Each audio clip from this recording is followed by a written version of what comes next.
You've started before. You know you have. You bought the gym membership, opened the blank document, downloaded the language app, set the 5 a.m. alarm, and for a few days, maybe even a few weeks, you were on fire. Then life happened. A bad night's sleep, a rough week at work, a friend canceling plans, and somewhere in there, you quietly stopped. No dramatic ending, no big failure, just silence where your effort used to be. Here's the question worth sitting with for a second. What if the people who do keep going aren't smarter than you, or luckier than you, or even more motivated than you? What if the only real difference is that they've trained themselves to show up on the days when showing up feels impossible? That's not a comfortable thought. It's a powerful one. Over the next little while, we're going to take apart the myth of motivation piece by piece and replace it with something sturdier, something you can actually rely on at 6 a.m. when your bed is warm and your goals are cold. We'll talk about why your brain fights you, why procrastination isn't laziness, why setbacks aren't the end of the story, and why the smallest action you take today might matter more than the biggest plan you make tomorrow. If you're tired of restarting Monday after Monday, stick with me. This is for you. Maybe you're in your late 20s, still figuring out which version of adulthood actually fits you. Maybe you're deep into your 30s or 40s, juggling a career, a family, and a quiet sense that you had bigger plans for yourself than the ones currently playing out. Maybe you're closer to 50, wondering whether it's too late to build a new habit, learn a new skill, or finally become the kind of person you've always meant to be. It isn't too late. It was never about age, timing, or the perfect set of circumstances. It was always about whether you can train yourself to keep showing up quietly long after the initial excitement fades. And that particular skill can be learned at any point in a life, starting today, starting with whatever you're holding right now. Chapter 1. Consistency beats motivation. Let's start with an uncomfortable truth. Motivation is a terrible business partner. It shows up when things are easy, disappears the moment things get boring or hard, and never gives you a warning before it leaves. If you've built your entire routine around waiting to feel like doing something, you've built your success on the least reliable resource available to you. Consistency works differently. It doesn't ask how you feel, it just asks whether you showed up. And that distinction changes everything, because progress made on a mediocre day still counts. A workout at 60% effort still strengthens the muscle. A page written when you'd rather be doing anything else is still a page that didn't exist yesterday. Think about a river carving a canyon. No single drop of water looks powerful. No single day of erosion looks like progress. But give that river a few 100,000 ordinary days, and it reshapes stone. That's what consistency does to a life. Not through force, but through repetition that never stops applying pressure. Consider two people starting a new skill on the same day, playing guitar, say. One waits for inspiration to strike before picking it up. He plays passionately for 2 hours on a good night, then doesn't touch the instrument again for 11 days. The other picks it up for 15 unglamorous minutes every single evening, whether she feels inspired or not. A year later, guess who plays better? It's never close. The person who showed up in small, boring doses beats the person chasing occasional bursts of inspiration almost every time. There's a practical reason. Consistency wins beyond just more practice. When something becomes routine, your brain stops treating it as a decision. Early on, should I go for a run today? is a genuine internal debate, and every debate drains willpower. Once running at 6:30 a.m. becomes simply what you do, the debate disappears. You're not fighting yourself anymore. You've removed the friction entirely, and that saved mental energy can go toward everything else in your day. Something even more interesting happens over time. Your habits start rewriting how you see yourself. Someone who forces themselves to write for 20 minutes a day, even badly, even reluctantly, eventually stops thinking, I'm trying to become a writer, and starts thinking, I'm a writer, because writing is simply what I do. The identity shift isn't a reward for success. It's the mechanism that produces it. Once you believe you're the kind of person who follows through, follow-through stops requiring effort. It just requires being yourself. So here's the mental model worth adopting. Stop waiting for the spark. A spark is exciting, but it burns out in minutes. What you actually need is closer to a pilot light, a small, unglamorous flame that stays lit through wind, rain, and boredom because it was never dependent on excitement in the first place. Build the pilot light. Let motivation be a nice bonus when it visits, not the thing your whole plan depends on. Make yourself a simple, almost boring rule. I do this regardless of mood. Not, I do this when I feel ready. Not, I do this if the timing is right. Just, I do this, period. That single sentence, repeated enough times, becomes the quiet engine behind everything you'll ever build. There's another quiet benefit to consistency that rarely gets mentioned. It lowers the emotional stakes of any single day. When your entire plan hinges on one big motivated push, a bad morning can derail the whole thing. You miss the window, the mood passed, and now you're waiting for the next surge of inspiration that may or may not arrive on schedule. But when your plan is built on small, repeatable actions, one off day barely registers. You simply do the smaller version and move on, without the emotional drama of feeling like you've failed. Think about the difference between a sprinter and someone walking a long trail over many weeks. The sprinter needs a burst of adrenaline, perfect footing, and ideal conditions to perform well. Any disruption and the whole effort suffers. The trail walker just needs to keep putting one foot in front of the other at whatever pace the day allows. Rain, fatigue, a rough patch of terrain, none of it stops the walk, because the walk was never dependent on ideal conditions in the first place. Long-term goals are almost always trail walking goals, not sprints, even though our culture loves to celebrate the sprint. It also helps to notice how quickly consistency becomes self-reinforcing. The first 2 weeks of any new pattern are the hardest, because there's no momentum yet to lean on. But somewhere around the 3rd or 4th week, something shifts. Skipping the habit starts to feel more uncomfortable than doing it. That's not magic. That's simply your brain recognizing a pattern it now expects, the same way it expects your usual route to work or your regular morning coffee. Once a habit crosses that threshold, maintaining it requires a fraction of the energy it once did. There's one more reason consistency deserves more credit than it usually gets. It protects you from the exhausting cycle of constantly restarting. Every time you quit and later try again, there's a hidden cost beyond just the lost time.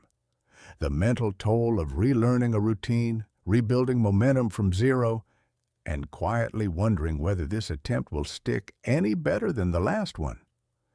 People who stay consistent, even imperfectly, never pay that restart tax. They simply keep adding to what already exists, which is a fundamentally easier position than perpetually rebuilding from the ground up.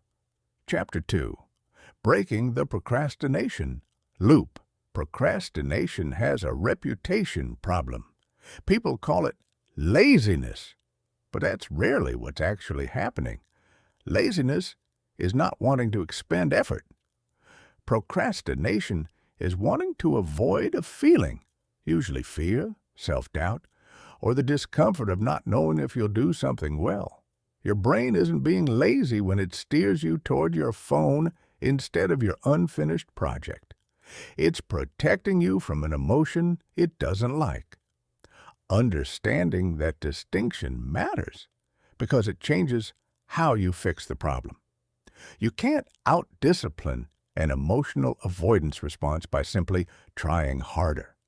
You have to shrink the fear until action becomes easier than avoidance. Here's a story that illustrates it well. Picture a man named Devram who wants to redesign his apartment's cluttered spare room into a home office. The whole project feels enormous. Sorting years of boxes, buying furniture, figuring out cable management, painting a wall. Every time he thinks about the home office project, his stomach tightens and he ends up scrolling on the couch instead. But one Tuesday, he tells himself, I'm only going to clear one shelf. Just one. 5 minutes, tops. He clears the shelf. Then, without deciding to, he clears a second one. Then a drawer. 90 minutes later, half the room is done, not because his motivation appeared, but because the task shrank small enough that starting no longer felt threatening. That's the entire secret to breaking procrastination. Reduce the size of the first step until resistance can't get a grip. Don't think, I need to write the report. Think, I need to write one sentence. Don't think, I need to work out for an hour. Think, I need to put on my shoes. Once you're moving, momentum tends to take over on its own, but momentum can't start until you give it something small enough to grab onto. Perfectionism deserves a mention here too because it's procrastination wearing a disguise that looks almost noble. Telling yourself you're waiting for the right conditions or want to do it properly sounds responsible. In practice, it's often just fear dressed in a suit. Waiting for a flawless plan before beginning guarantees you'll never begin, because flawless plans don't exist outside of hindsight. Aim instead for something finished and imperfect over something perfect and imaginary. Deadlines help enormously here, even invented ones. Without a deadline, your brain assumes it has infinite time, and infinite time produces infinite delay. Give yourself an artificial cutoff. Tell a colleague you'll send the draft by Thursday. Put a countdown on your calendar. Promise a friend you'll show them progress by the weekend.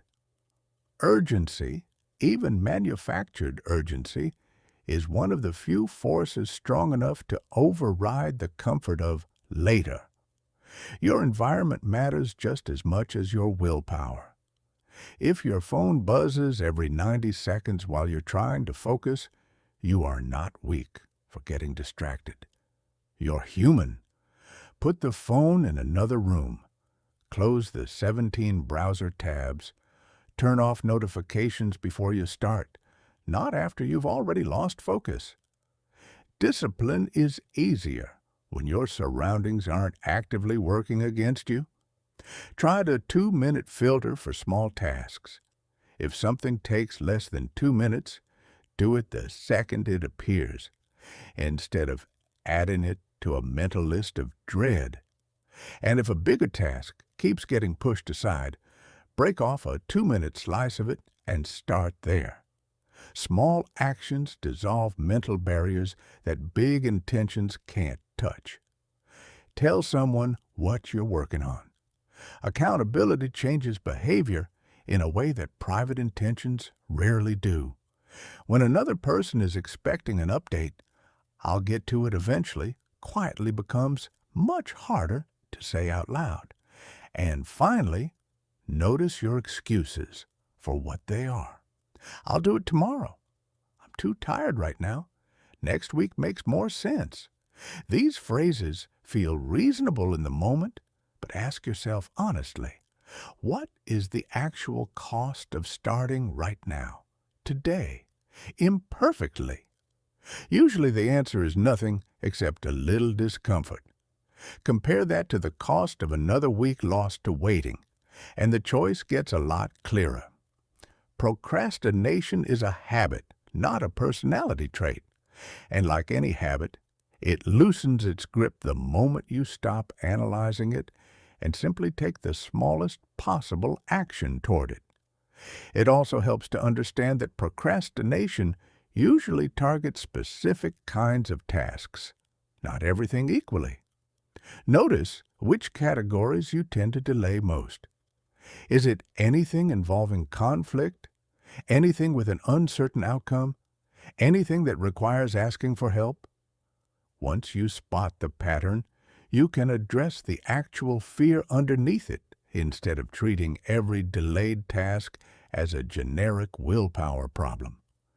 Consider a woman named Nazlu, who kept putting off a difficult conversation with a business partner about splitting responsibilities more fairly. For weeks, she told herself she was waiting for the right moment, even as the resentment quietly built. What she was actually avoiding wasn't the conversation itself. It was the discomfort of possible conflict. Once she named that fear honestly, the task stopped being about finding the perfect moment and became about tolerating 15 minutes of awkwardness for the sake of a much longer-term relief. She sent a simple message asking to talk that same afternoon. The conversation, once it finally happened, took 11 minutes and solved a problem she'd carried for 2 months. Notice, too, how procrastination often disguises itself as productivity. Reorganizing your desk, researching 16 different productivity systems, reading just one more article about the topic you're supposed to be working on. These activities feel responsible, even virtuous, while quietly delaying the actual task. Learn to recognize busy avoidance for what it is: motion without progress. One more practical habit worth adopting: pair a dreaded task with something you actually enjoy. Only allow yourself your favorite podcast while doing the tedious paperwork. Only let yourself sit in your favorite cafe while working on the uncomfortable project. This kind of pairing doesn't eliminate resistance entirely, but it softens the edges enough that starting feels less like punishment and more like a reasonable trade. It also helps to separate the planning phase from the doing phase entirely.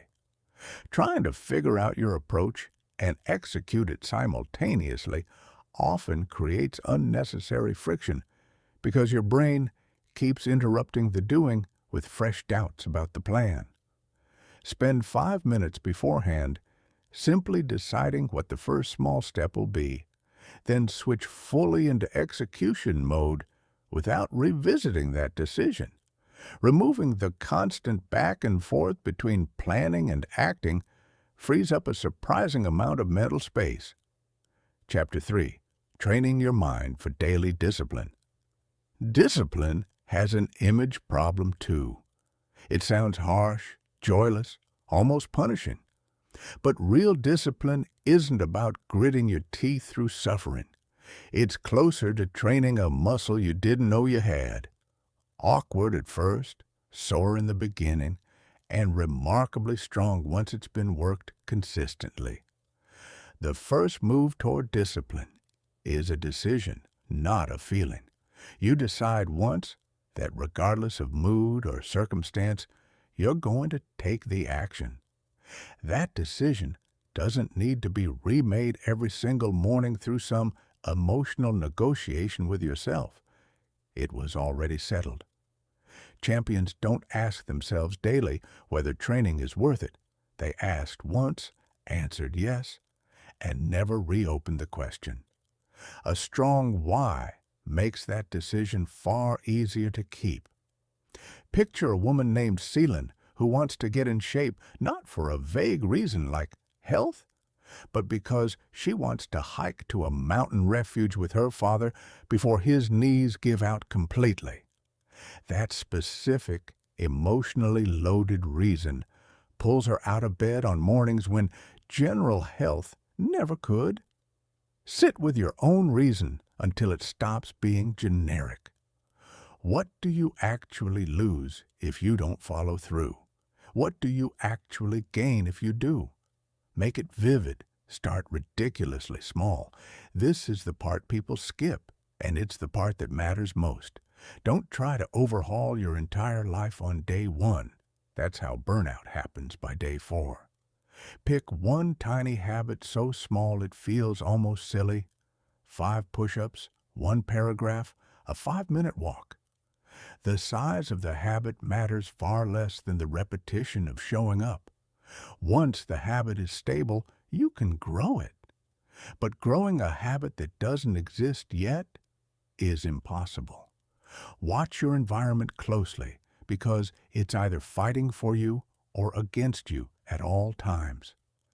If your phone sits within arm's reach while you're trying to focus, you've built a trap for yourself and then blame your willpower when you fall into it.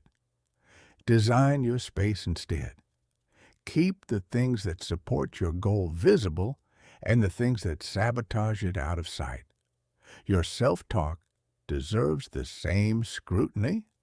If you constantly tell yourself, "I'm just not a disciplined person," your brain quietly collects evidence to prove you right. Replace the sentence, not with empty positivity, but with something true and useful. I follow through on what I decide, even in small ways. Say it enough. Back it with small actions, and it stops being a slogan and becomes an accurate description of you. There's a small trick worth trying whenever hesitation shows up. Count down from 5, 5, 4, 3, 2, 1, and move the instant you hit 1. It sounds almost too simple to work, but the countdown interrupts the mental spiral where your brain builds a case for why you should wait and forces your body into motion before that case gets finished. Keep some kind of visible record, a checklist, a streak counter, a simple notebook. Watching evidence of your own consistency build up is one of the most quietly powerful motivators available, because it replaces "I hope this is working" with "I can see that it's working." And when no one's watching, when there's no coach, no deadline, no audience, that's precisely when discipline is being tested most honestly. Anyone can perform for an audience. The real skill is showing up when the only witness is you. Discipline, ultimately, isn't a cage. It's closer to freedom, the freedom of never being at the mercy of your own shifting moods, because you've built something sturdier underneath them. It's worth addressing a common misunderstanding here. Discipline doesn't require constant intensity. In fact, treating every day like it demands maximum effort is one of the fastest routes to quitting entirely. Real discipline flexes. Some days you show up at full strength. Other days you show up at a reduced but honest effort. And both count. The goal isn't peak performance every single day. It's showing up in some form every single day without exception. Picture a man named Karim who wanted to build a meditation practice. On his best mornings, he sat for 20 full minutes. On his worst mornings, after a rough night with a newborn during a stressful work deadline, he sat for exactly 90 seconds, sometimes with his eyes barely closed. he counted both as a win. A year later, what mattered wasn't the 20-minute sessions. It was that he never let a single day pass without at least the 90 seconds, which meant the habit never had a chance to quietly die. Discipline also grows through what you might call identity evidence, small proof points that accumulate into a genuine self-belief. Each time you follow through on something small, you're not just completing a task, you're collecting evidence for the version of yourself you're trying to become.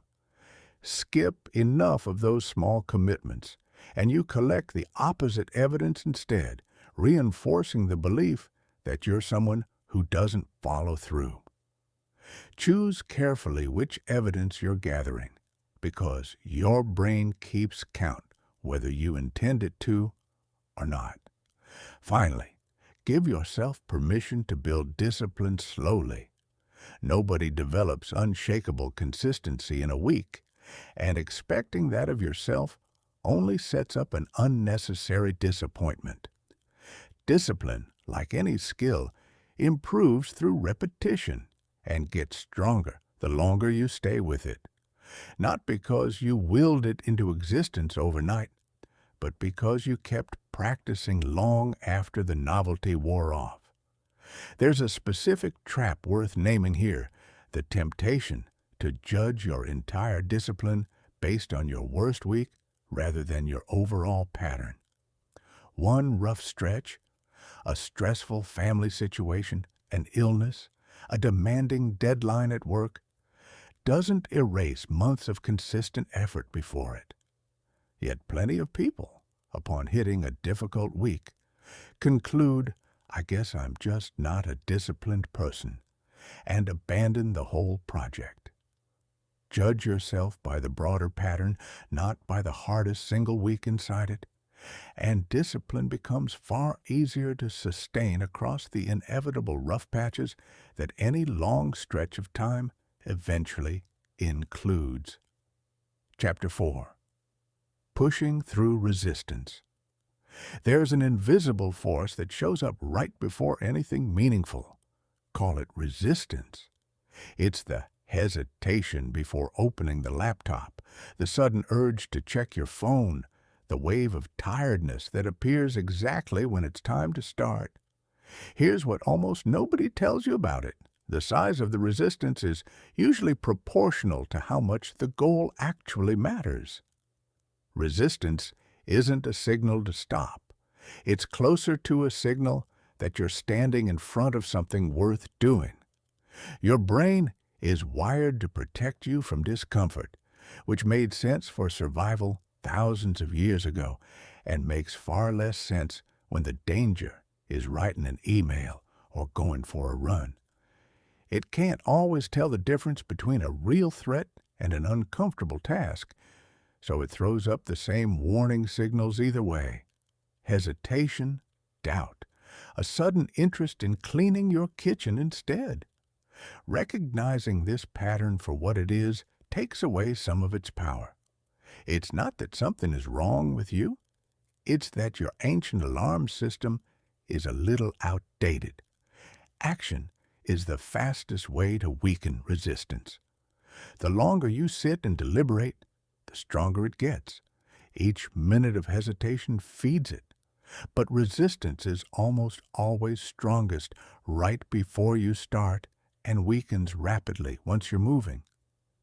Think of a swimmer standing at the edge of a cold pool. The dread of getting in is worse than actually being in the water. The first 10 seconds after the plunge are the hard part. After that, the body adjusts and the discomfort fades. Nearly every form of resistance works the same way. Brutal at the threshold, manageable once you're through it. Shrinking the task is one of the most reliable tools here. Don't tell yourself, I need to finish the whole proposal. Tell yourself, I need to write the first paragraph. Don't think, I have to train for an hour. Think, I'll do 5 minutes and see how it goes. Once you're a few minutes in, stopping usually feels more effortful than continuing. Discomfort itself is not proof that something's wrong. Resistance often masquerades as fatigue or boredom, convincing you that you genuinely can't continue when really you just don't want to. Most people have more capacity left than their mind is willing to admit. The ones who consistently move forward are simply the ones who've learned not to fully trust that first wave of "I can't." Remove obvious distractions before resistance gets a chance to hide behind them. If your phone is sitting face up next to your keyboard, you've handed resistance a getaway car. Put it in another room. Close unrelated tabs. Make the path toward the task shorter than the path toward the escape. The 5-second countdown trick works here too. The instant you feel the pull to avoid something, count backward and move before your mind finishes building its excuse. It's less about the number 5 and more about beating your own hesitation to the punch. Ask yourself honestly, what happens if you keep avoiding this? Not vaguely, specifically. What does next month look like if this pattern continues? What opportunity quietly slips by? When the discomfort of staying stuck finally outweighs the discomfort of starting, resistance loses its grip. Watch your language too. "I can't do this," and "I always find a way" describe two completely different people, and your brain tends to believe whichever one you repeat more often. Choose your words like you're coaching someone you actually care about, because you are. Make certain commitments non-negotiable, the way brushing your teeth is non-negotiable. You don't debate it every morning, you just do it. Treat a handful of key actions the same way, and resistance loses one of its favorite openings, the daily negotiation. Resistance never fully disappears. Even people who've built incredible discipline still feel that morning pull toward the snooze button. The difference is simply this: they've trained themselves to move anyway, before the feeling finishes making its case. It helps to notice that resistance often scales with the significance of the goal, not with the actual difficulty of the first step. Sending one email to pitch a project you deeply care about can trigger far more hesitation than sending 50 routine emails about something you're indifferent to. That disproportionate resistance isn't a sign you're not ready. It's a sign the outcome genuinely matters to you, which is worth remembering the next time hesitation shows up disguised as doubt. Consider a young musician named Yit preparing to send his first demo to a local venue. He'd played guitar for years, comfortably in front of friends. But the moment he needed to attach the recording and hit send, his hands hovered over the keyboard for nearly 20 minutes, suddenly finding 6 unrelated tasks that felt urgently important. That wasn't laziness. That was resistance responding to something that actually mattered to him. The risk of being told no by someone whose opinion he cared about. He eventually set himself a countdown, hit send at 0, and the email was gone before his mind could build a stronger argument against it. Resistance also tends to soften with familiarity, even when the task itself doesn't change at all. The first time you give a presentation, ask for a raise, or post something publicly, the resistance feels enormous. The 10th time, doing something nearly identical, it barely registers. This is worth remembering when a task feels unbearable. Much of that weight often belongs to unfamiliarity rather than the task itself, and unfamiliarity fades the moment you repeat the action a few times. One final reframe worth adopting. Treat resistance as a kind of compass rather than a stop sign. If you consistently feel almost no resistance toward something, It's often a sign the task isn't stretching you very much. A noticeable pull toward avoidance, uncomfortable as it feels, is frequently pointing you exactly toward the effort that would matter most. It can also help to physically separate yourself from the moment resistance first appears. Stand up, walk to another room, splash some water on your face, then return to the task. This isn't about escaping the work. It's about interrupting the exact mental loop where resistance tends to strengthen if left uninterrupted. A short physical reset, oddly enough, often does more to dissolve hesitation than sitting with it and trying to think your way through it. Chapter 5. The Role of Habits in Long-Term Success. Nobody becomes remarkable in a single afternoon. What actually happens almost every time is quieter and less cinematic. Someone repeats an ordinary action so many times that it eventually produces an extraordinary result. Habits, not single decisions, are what shape a life. Think of your daily habits as the currents beneath the surface of the ocean. From above, the water looks calm and unremarkable day to day. But those currents are what determine, over months and years, where a ship ends up. You rarely feel your habits pulling you anywhere in the moment. You only notice the direction when you look back and see how far you've drifted, for better or worse. The good news is that habits eliminate the exhausting need to constantly decide. Once brushing your teeth is automatic, you don't debate it every night. You just do it. Applying that same automation to bigger goals removes an enormous amount of friction. If working out at 6:45 a.m. is simply what happens, rather than a fresh decision each morning, you've saved yourself hundreds of small battles a year. Small habits compound in ways that are almost invisible day to day. 10 minutes of language practice doesn't look impressive on any single Tuesday, but stretched across a year, that's over 60 hours. Enough to hold an actual conversation in a language you couldn't speak before. The trick is starting small enough that you can't talk yourself out of it, because sustainability beats intensity almost every time. Consider a man named Farid who wanted to read more but always felt too busy. Instead of committing to read every night, which felt heavy and easy to skip, he committed to one page. Just one. Most nights, one page turned into a chapter once he was already holding the book. But even on the nights it stayed at one page, the streak survived.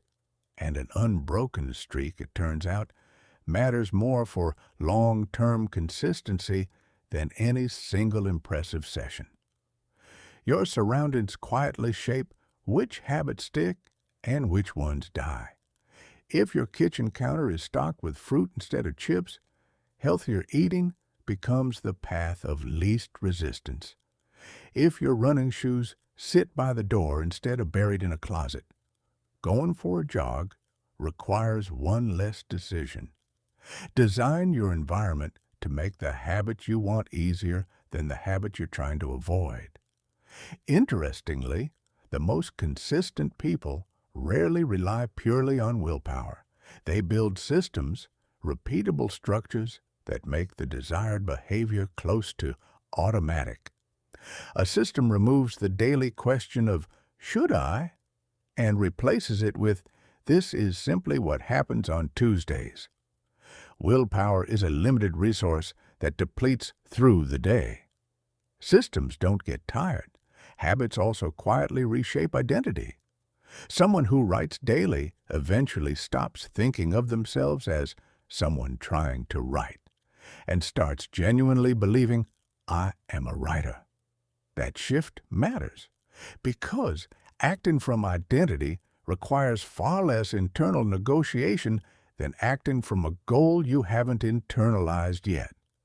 Breaking a bad habit deserves just as much attention as building a good one. Endless scrolling, skipping meals, staying up too late, these steal time and energy in small, barely noticeable increments. The most effective way to remove a bad habit usually isn't sheer willpower. It's replacing it with something that meets a similar need in a healthier way. Keep some visible record of your habits, a streak, a checklist, a simple calendar with X's marked through completed days. Seeing tangible proof of consistency builds momentum in a way that memory alone can't. And when you inevitably miss a day, don't treat it as the end of the streak's meaning. One missed day is a blip. 2 in a row is the start of a new, unwanted pattern. Get back to it immediately. Long-term success rarely looks dramatic from the inside. It looks like an unremarkable Tuesday, repeated with enough patience that it eventually becomes a completely different life. Consider how differently two people can approach the exact same goal of getting fit. One treats it as a temporary project, an intense 6-week push before a wedding or a vacation, followed by a return to old patterns the moment the event passes. The other treats it as a permanent shift in daily behavior, something woven into ordinary Tuesdays, rather than reserved for special occasions. The second approach rarely looks impressive in any given week, but it's the only one that survives past the initial deadline, because it was never dependent on a deadline in the first place. It's worth being honest about how unglamorous habit building actually feels while you're in it. There's no dramatic music playing while you lace up your shoes for the 8th day in a row, no visible finish line most mornings. The reward, when it eventually shows up, tends to arrive quietly. A friend commenting that you seem different, a task that used to feel hard now feeling almost automatic, a version of yourself that simply exists differently than it did a year earlier. That reward was built entirely out of days that felt completely unremarkable while they were happening. Habits also interact with each other in ways worth noticing. A strong morning routine tends to make the rest of the day's habits easier to maintain, almost like a foundation supporting everything built on top of it. This is sometimes called a keystone habit. One behavior that, once established, makes several others noticeably easier. Identifying your own keystone habit, whether it's consistent sleep, morning movement, or a few minutes of planning, can create a ripple effect that extends well beyond that single action. It's also worth recognizing that habits don't need to be interesting to be valuable. Some of the most life-changing routines are, frankly, a little dull. Going to bed at a consistent time, preparing meals in advance, reviewing a budget every Sunday. None of these make for an exciting story, and that's precisely the point. The habits that quietly reshape a life over several years are rarely the dramatic ones. They're the boring, repeatable ones that nobody else notices, executed reliably enough that they eventually stop feeling like effort at all. Chapter 6. Overcoming mental barriers to stay consistent. Sometimes the biggest obstacle to consistency isn't your schedule, your energy, or your circumstances. It's the argument happening quietly inside your own head. Self-doubt, perfectionism, fear of failure, overthinking. These mental barriers can undo more progress than any external setback ever could. Self-doubt often sounds reasonable in the moment. What if I'm not good enough for this? Feels like an honest question, but it's really just a thought disguised as a fact. Thoughts aren't verdicts. They're guesses your brain makes, often based on outdated fears rather than current reality, the people who keep going aren't the ones without doubt. They're the ones who've learned not to obey it automatically. Perfectionism is a sneakier barrier because it disguises itself as high standards. Someone might avoid launching their small business website for months because it's not quite ready yet, when the real issue is fear of judgment wearing a very presentable outfit. Progress requires releasing the fantasy of a flawless first attempt. A published, imperfect version beats a perfect version that only ever exists in your head. Fear of failure deserves a direct confrontation because most people treat failure as the opposite of success when it's actually a normal part of the process leading toward it. Picture a chef perfecting a signature dish. The first 20 attempts rarely taste right. Nobody would call those 20 attempts failures in any meaningful sense. They were simply the necessary steps before attempt 21 worked. Apply that same framing to your own setbacks. Overthinking deserves a mention too because it quietly masquerades as responsibility.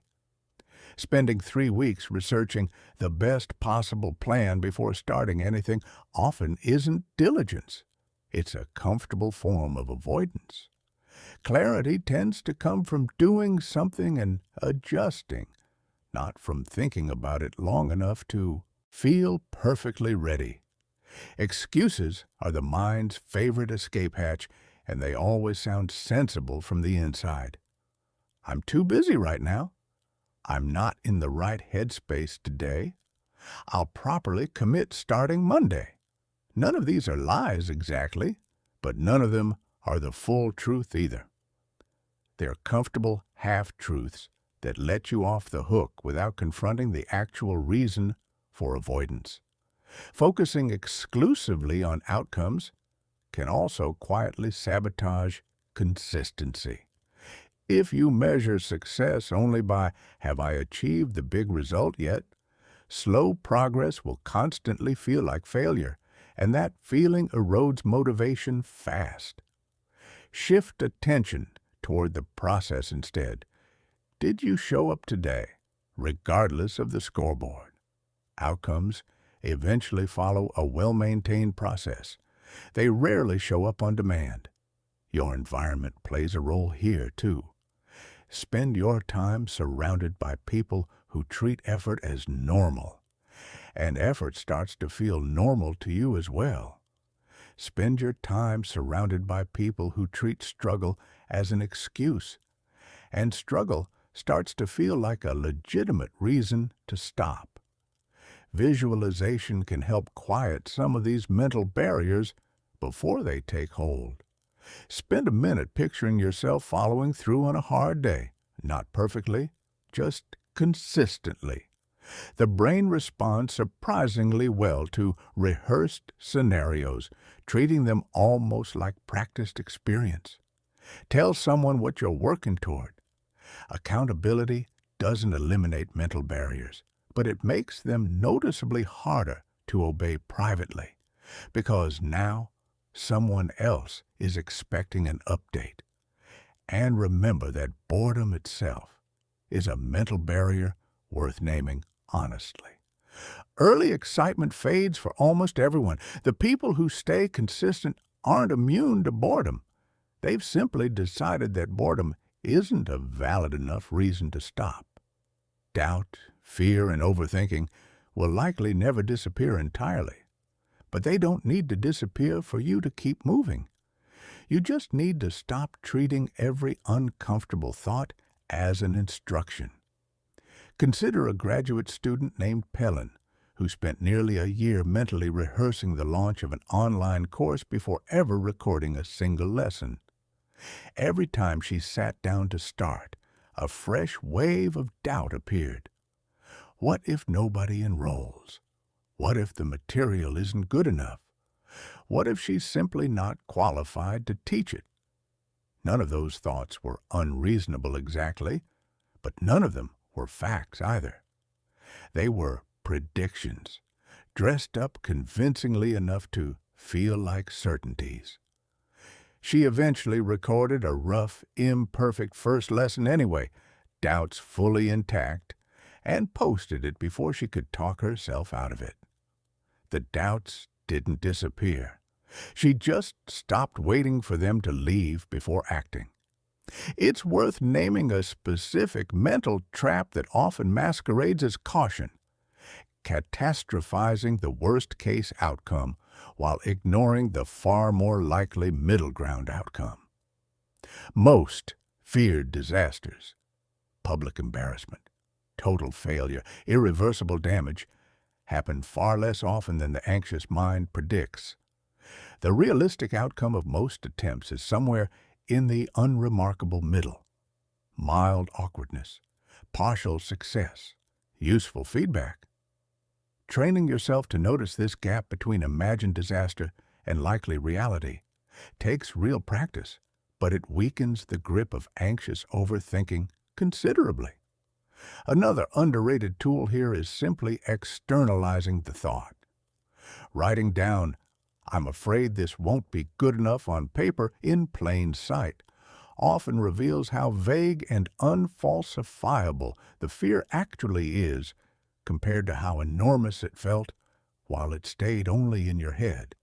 Fears tend to shrink slightly the moment they're forced into concrete language instead of staying as a formless cloud of dread.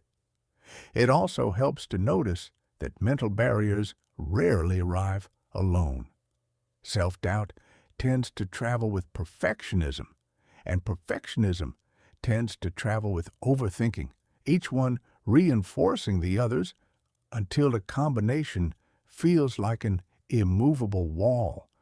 Breaking that wall usually doesn't require dismantling all three at once.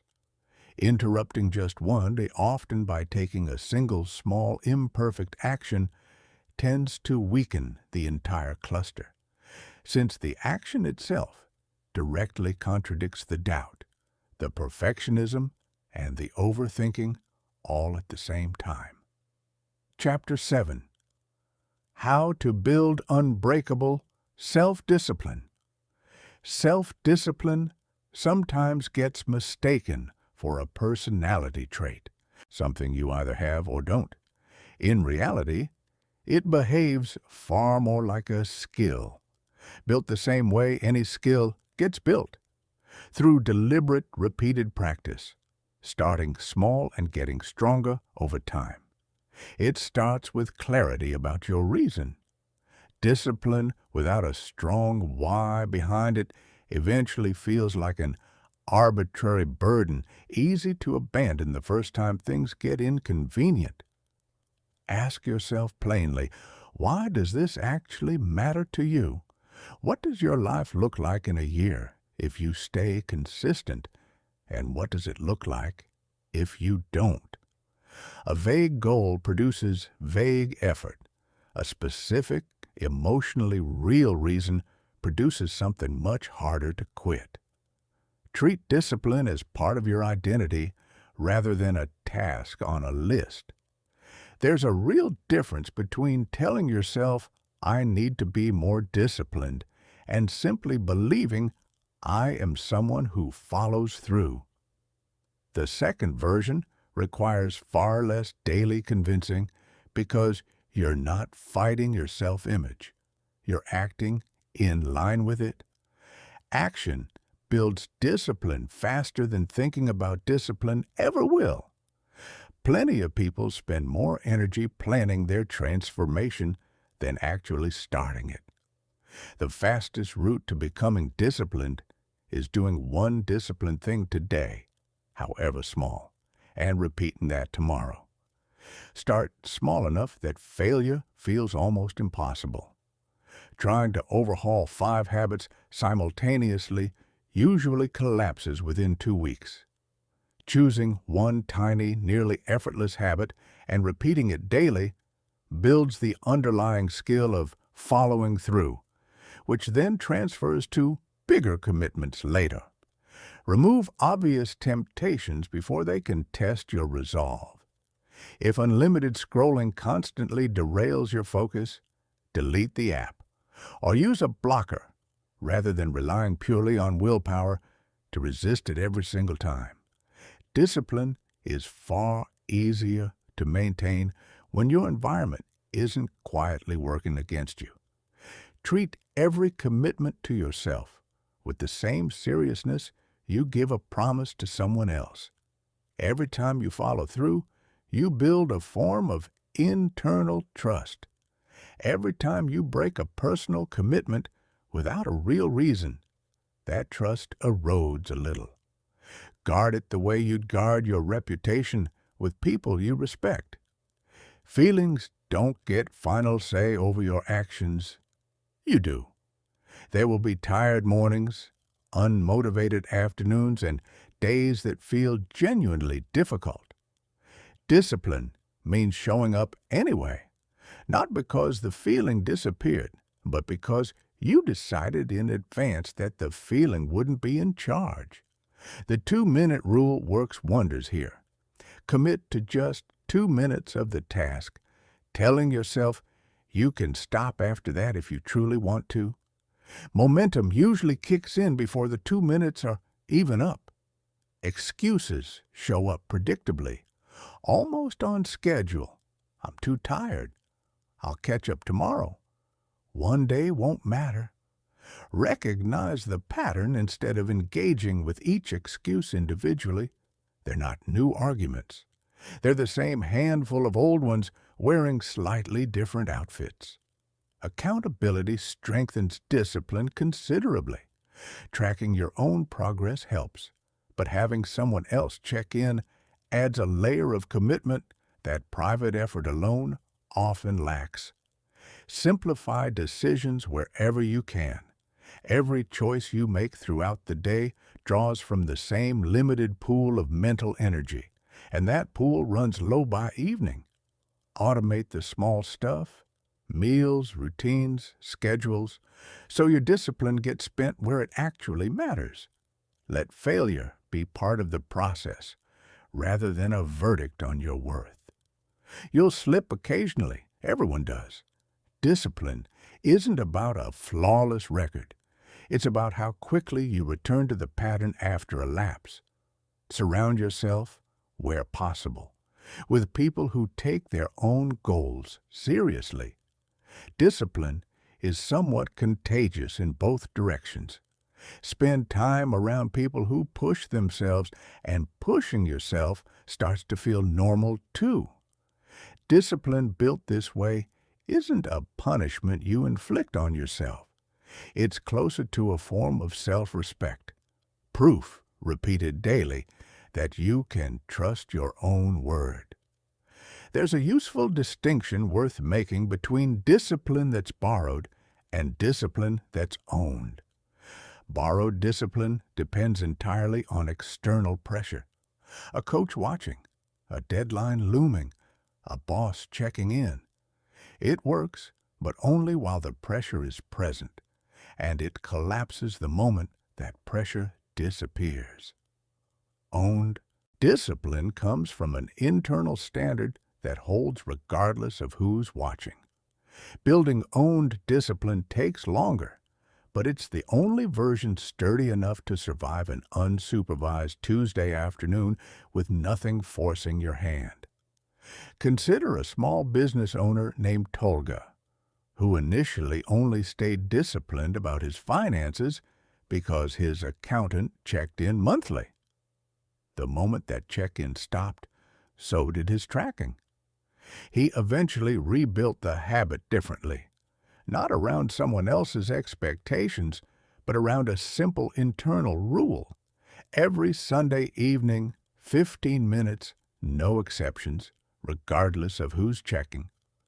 Within a few months, the habit no longer needed an external enforcer at all. It had become his own. Rest deserves an honest mention here too, because discipline without recovery eventually breaks down rather than strengthens. Pushing relentlessly without pause tends to produce burnout, not resilience. Sustainable discipline includes deliberate rest as part of the plan, not as a guilty exception to it. A well-timed day off is not a failure of consistency. It's often what allows consistency to continue at all. And finally, remember that discipline compounds in areas you might not expect. Someone who builds strong exercise discipline often finds their work habits improving too, almost as a side effect. The mechanism that makes you show up at the gym on a tired Tuesday is largely the same mechanism that gets a difficult report finished on time. Discipline, once built in one area, tends to quietly reinforce itself everywhere else.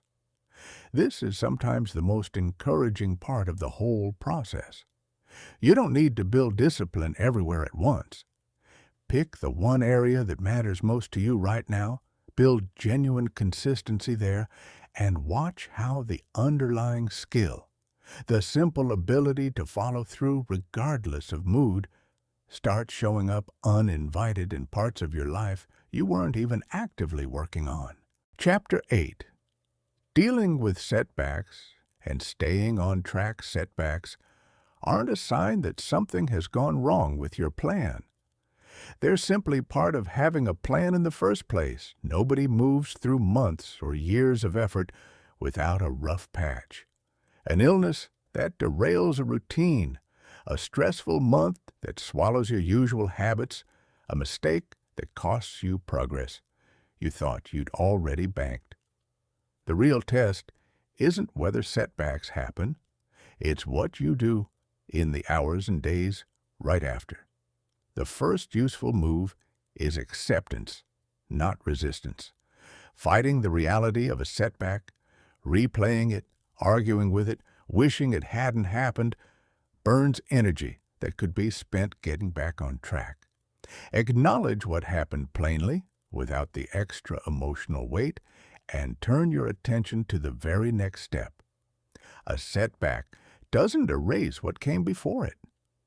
Picture a hiker who twists an ankle 3/4 of the way up a mountain. The miles already climbed don't vanish because of the twist. Progress isn't a straight line. It's closer to a winding trail with switchbacks, occasional backward steps, and slower stretches. The overall direction is what counts, not the perfection of every individual segment. Separate the setback from your identity. Failing at one attempt doesn't make you a failure any more than one bad meal makes someone a bad cook. Keep the language precise. This was a mistake, a rough stretch, an off week, not a permanent label. The way you talk to yourself right after a setback largely determines how quickly you recover from it. Reframe the setback as information rather than punishment. Ask what actually went wrong and what that reveals about your approach. Maybe the plan was too ambitious. Maybe the timing was off. Maybe you simply hit a wall everyone eventually hits. Whatever the answer, treat it as useful data rather than evidence against yourself. Avoid the all-or-nothing trap that convinces so many people to abandon an entire goal after one disappointing week. One missed workout doesn't erase months of training. One overspent weekend doesn't undo a budget you followed for a year. The detour only becomes permanent if you decide to stop the journey because of it. Rebuilding momentum after a setback works best in small steps. Rather than trying to catch up all at once, pick the smallest, easiest next action and take it. Momentum tends to return the same way it left, gradually, through repeated small motions, not through a single dramatic comeback. Lean on the people around you rather than isolating yourself. Setbacks often trigger a quiet urge to withdraw, exactly when connection would help most. A short conversation with someone who supports your goals can shift your entire outlook faster than another hour spent alone with your thoughts. track small improvements rather than measuring everything against a distant, perfect outcome. If your only measurement is, have I fully reached the goal yet? Every setback will feel devastating. If you're also tracking smaller signs of progress, a rough week looks like exactly what it is. A rough week, not proof that nothing is working. Expect setbacks in advance rather than being repeatedly shocked by them. Anyone who assumes the entire road will be smooth ends up blindsided every time it isn't. Build the expectation into your plan from the start. Difficulty will show up eventually, and that's normal. Not a sign you chose the wrong goal. Forgive yourself quickly. Guilt rarely fixes anything. It mostly just delays the return to action. Acknowledge the mistake. Extract whatever lesson is available and move forward without dragging the weight of it into next week. Setbacks are temporary by nature. Your response to them is what tends to last. The people who eventually reach their goals aren't the ones who avoided every obstacle. They're simply the ones who kept getting back up a little faster each time. Consider a small business owner named Emre, whose shop lost nearly half its regular customers when a larger chain opened 2 streets over. For weeks he found himself replaying the loss, resenting the competition, and half convinced the whole venture was doomed. Nothing about that resentment brought a single customer back. What eventually shifted things was a smaller, more useful question. Given this new reality, what's the next best move available to me? He adjusted his hours, leaned into the personal service the chain couldn't offer, and slowly rebuilt a smaller but more loyal customer base. The setback was real. It just wasn't final. It's worth distinguishing between setbacks within your control and setbacks outside of it.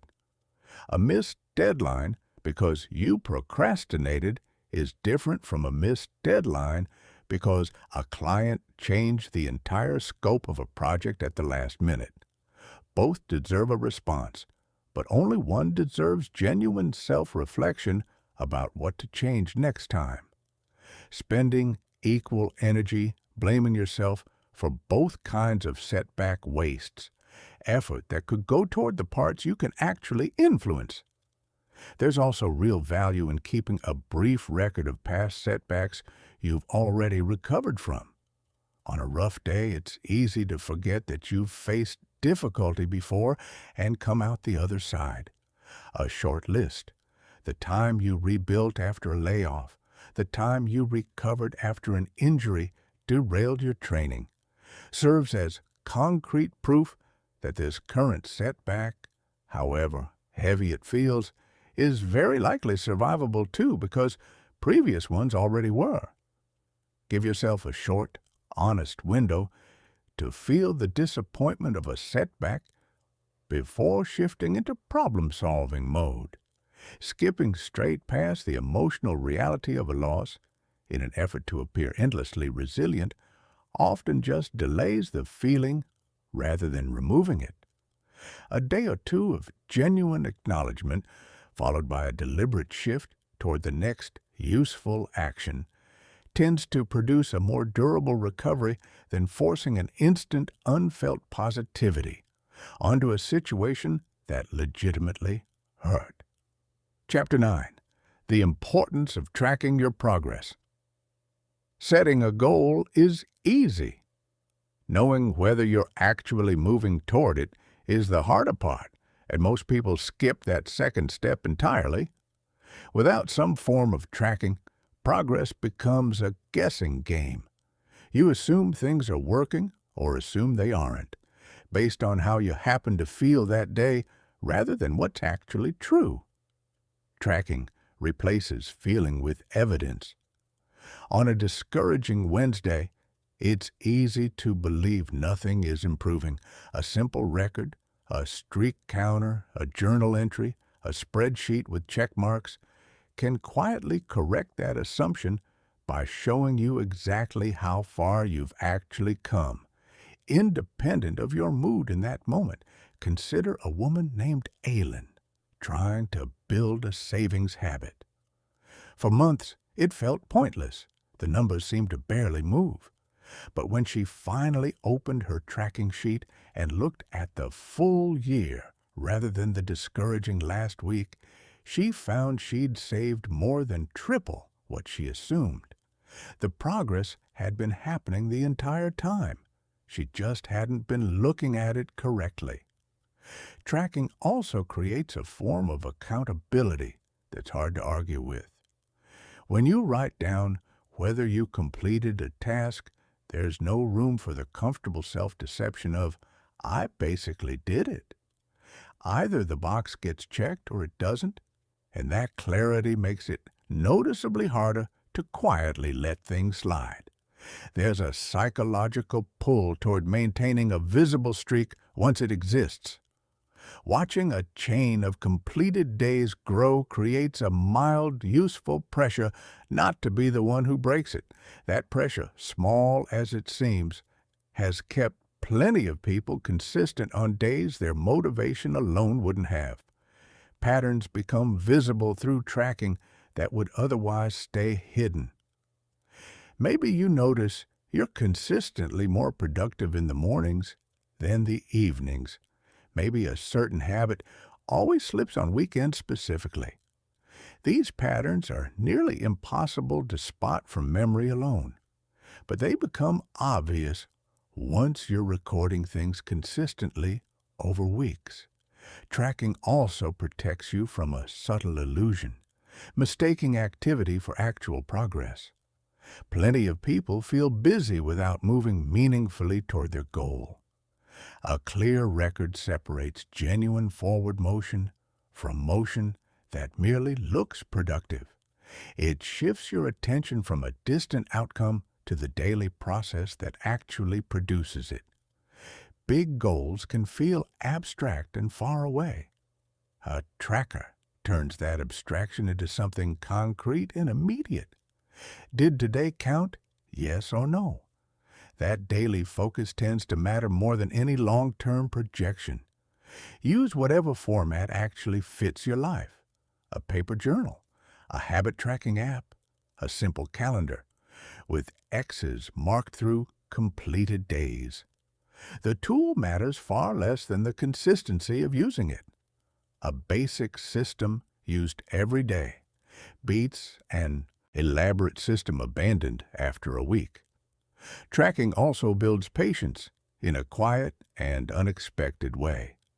Watching gradual, honest evidence of improvement teaches you that meaningful results take time, and that steady effort eventually outpaces short bursts of intensity.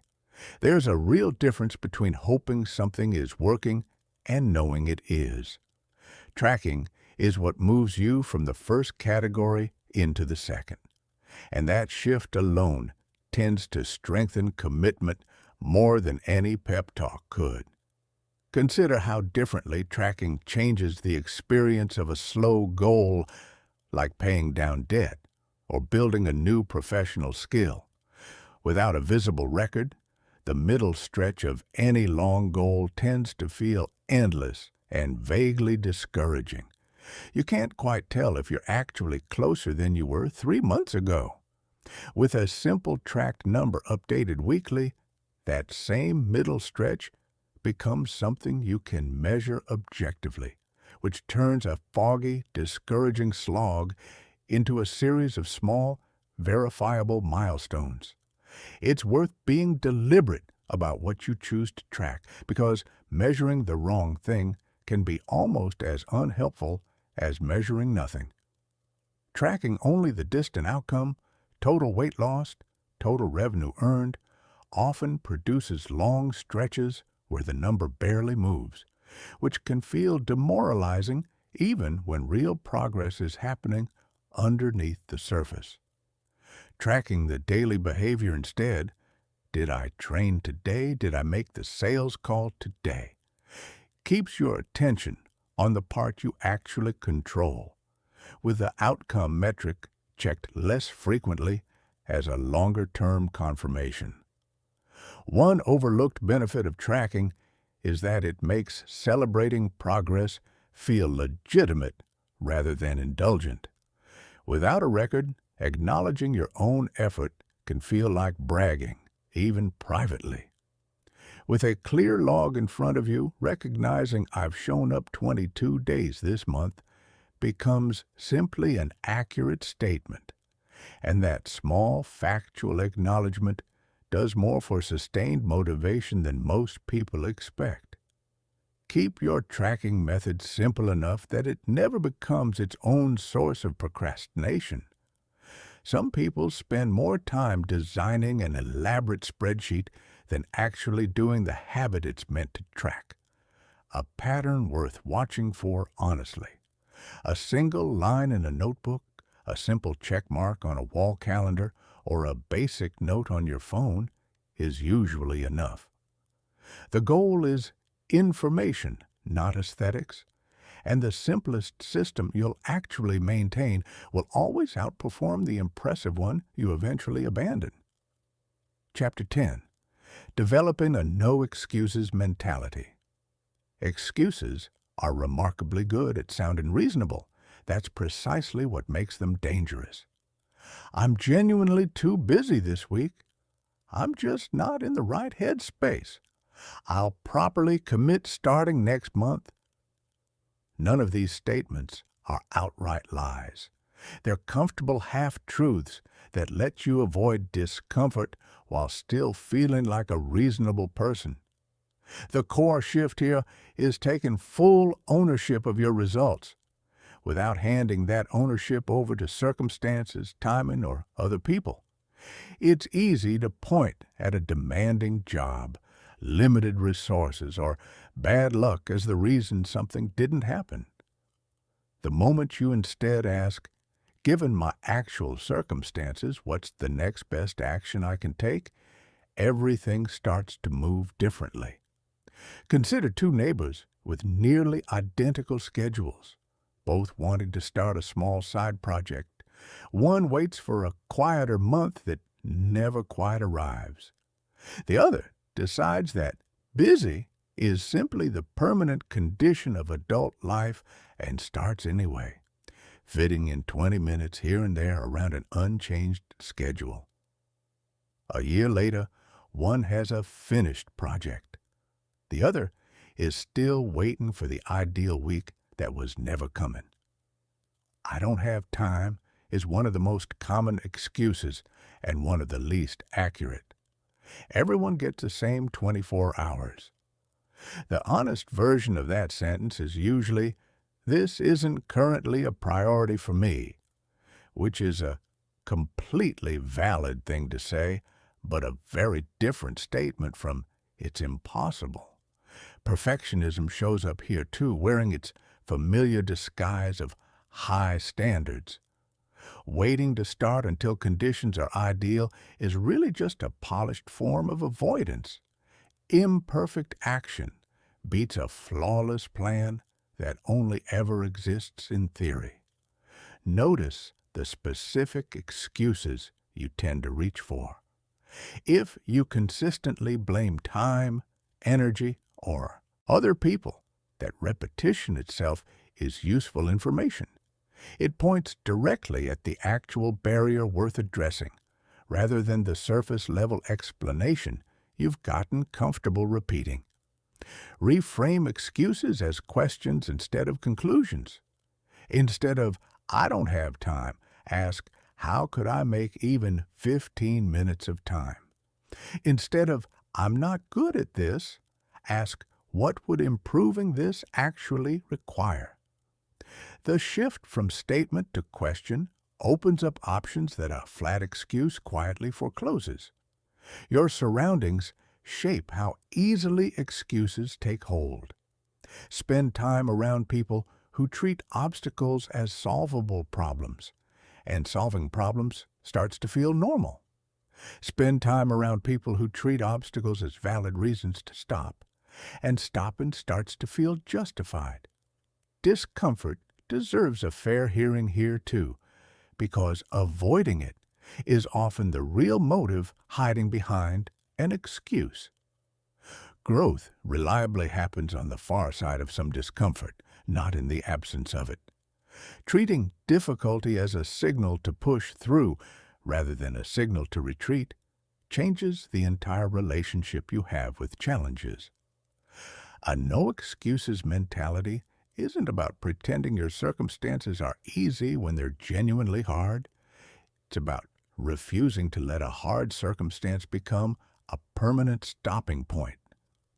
Adjust the plan if you need to.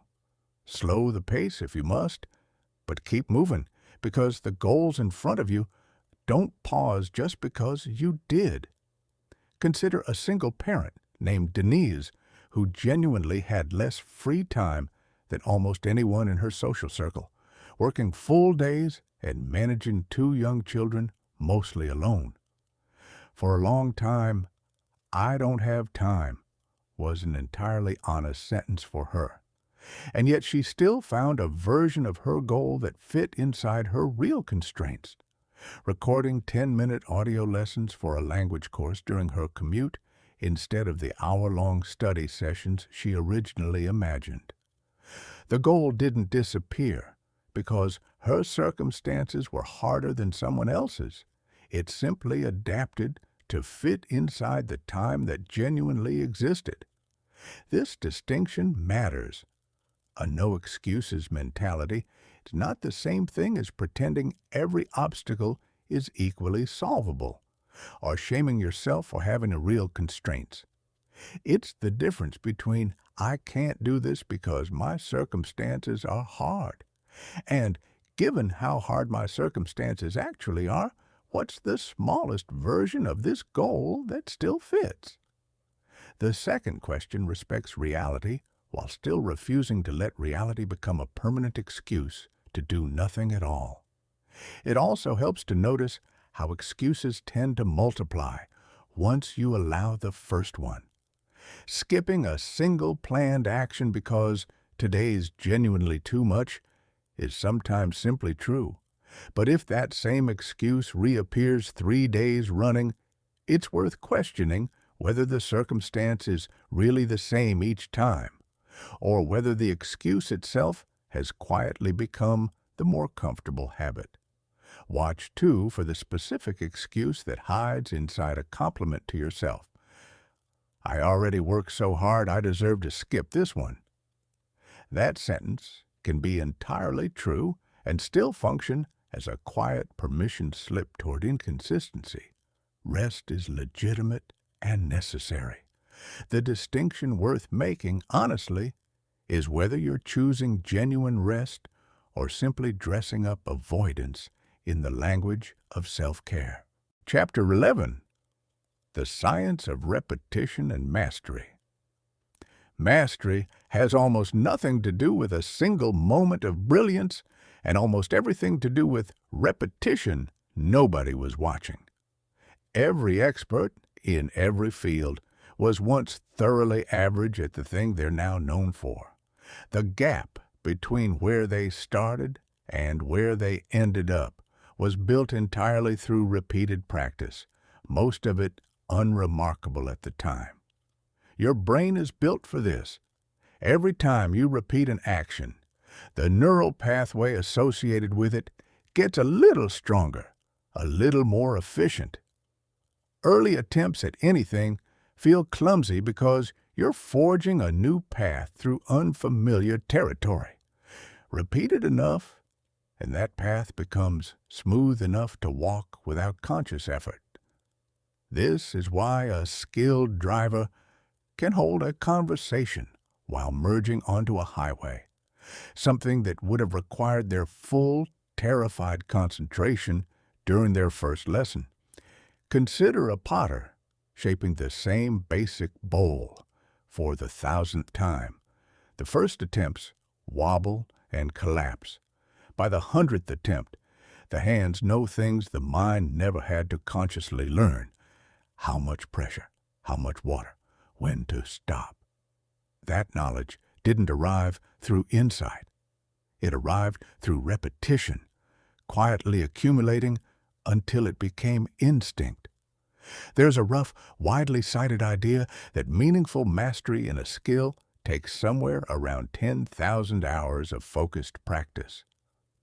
The exact number matters far less than the underlying principle.